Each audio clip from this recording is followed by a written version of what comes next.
Okay, and for his super easy cake, this is the vanilla cake mix that we're using. You can use whichever you like, it really doesn't matter, but this is my personal favorite because not only does it taste delicious, it smells delicious. Okay, worth a try. Okay, for this recipe, I'm using two 8-inch silicone pans. I absolutely love using silicone pans for my cakes because they just make it so much easier to get them out of the pan. There's no breaking, there's no struggle. I do still spray mine with Pam. It says you don't have to when you buy these. I still do. So I'm not really sure how it works without it because I'm a creature of habit and I just do it anyway and it always comes out perfect. Okay, so while our cake is baking at 350, we're going to make our super easy frosting. So the first step we're going to do is going to take some Nilla wafers, so delicious, and we're going to crush them up. If you don't have a food processor, don't worry, just put them in a Ziploc bag and hit them with something, anything, really hard, same effect. All right. Okay, so now that we have our cookies all crumbled up, next step is to just grab you some Cool Whip and some banana cream jello instant mix. All right, see where I'm going here? It's about to be delicious. Okay, so this is our frosting all done. I actually used 2 tubs of Cool Whip, the banana cream pudding mix, and the Nilla wafer cookies. And yeah, this is what it looks like. Taste test was a success. Okay guys, so my cakes have completely cooled. So I just wanted to show you how easy this was. I already took out one of my cakes from the silicone pan, but I had to show you guys how easy this is. Okay, so here's my cake, all cooled off. Flip it over, and that's it. These are so worth it and very inexpensive. You can get them on Amazon.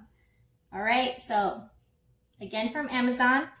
You don't have to do this, but I like to do it. Once you start, you kind of, can't stop. So I'm just going to level the cake. Just make sure that they're at the same evenness. And then I'm just going to slice the top, which this one's already good.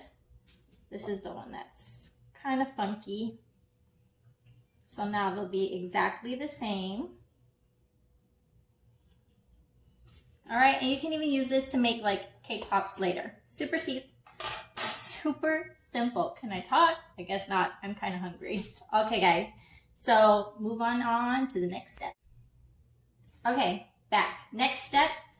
This is a banana cream cake, right? So we need banana cream. Duh. So I chopped up 1 banana. All right, and this is also easy, right? Anybody can do it, beginners, but tastes delicious. So easy pudding, okay? So this is just a snack pack vanilla pudding. I'm going to put that over the bananas. I mean, it really doesn't get any easier than this, but it's super delicious. All right, then this is what? Pink Sugar Rush. I'm actually going to put a little bit of sugar and mix it all up. This is a smaller cake. Remember, we only used 8 inches, so we don't need a lot of filling.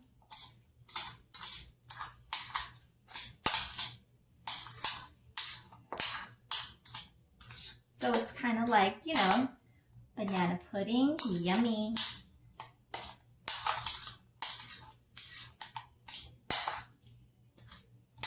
Okay, so there is our filling. All right.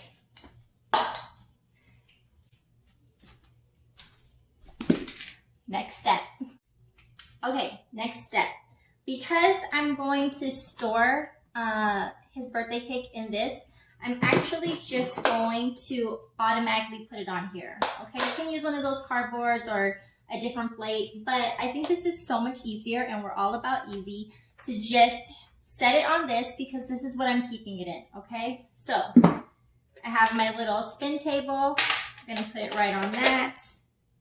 Once you have leveled your cakes, you're gonna want to use like upside down, okay? Because that's absolutely the flattest. So boom, upside down, just like that. We're gonna put our filling on it. We're gonna stack the top and we're gonna frost.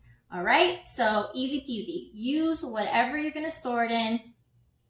Make your life easier, okay? Okay, just wanted to show you guys really quick. So we used all of the filling and here it is. Perfect amount for our 8-inch cake. It looks so good. All right, next step. Okay, so next step, put your frosting in a piping bag. You could just go ahead and frost it, but I feel like this makes it so much easier, so it's worth the extra step. This is my favorite kind of like smoothing tool or whatnot. Very inexpensive, works way better than all the other ones that I've tried, and I've tried a lot. So go ahead, pipe it all around, smooth it out, and yeah, I'm gonna do that now. Stay tuned. Okay, so this step doesn't have to be pretty, all right? Just fill in all the gaps, as you can see, and then we're just gonna smooth it out, all right? Stay tuned. And this is what it looks like as you start smoothing, okay? So you're just gonna repeat the process, cover the whole cake, but this is what it looks like smoothed out. Okay, we're almost done, but for the outside of the cake, we're going to use Nilla wafer cookies again. So I'm going to chop them up again, but not as fine as I did for the frosting. Okay, we're just going to break them up. I'll show you what it looks like in a second. Okay, so this is what we're looking for. See, so it's kind of chunky, but still, you know, mashed up a bit so that we can decorate the cake with. Okay guys, here's the finished product. Just gonna put some birthday candles on it for him tomorrow, and I'll record a taste test tomorrow. Can't eat it today because it's not his birthday, but super easy, super good. If you love banana pudding, banana cream, banana everything, this is your dessert. All right, let me know what you guys think, and stay tuned for the taste tests. All right, guys, it's birthday day. We sung happy birthday. We opened his gifts, and now he's ready to taste his cake. And that's it right there, sliced up. All right, so here we go for the taste tests. So off the bat, it smells delicious. I'm ready to get down on this cake right now, just to let you know. All right, it's nice and moist.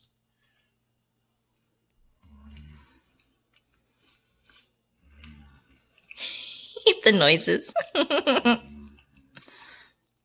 yeah, it melts right in your mouth. This is delicious. All right, what do you rate it?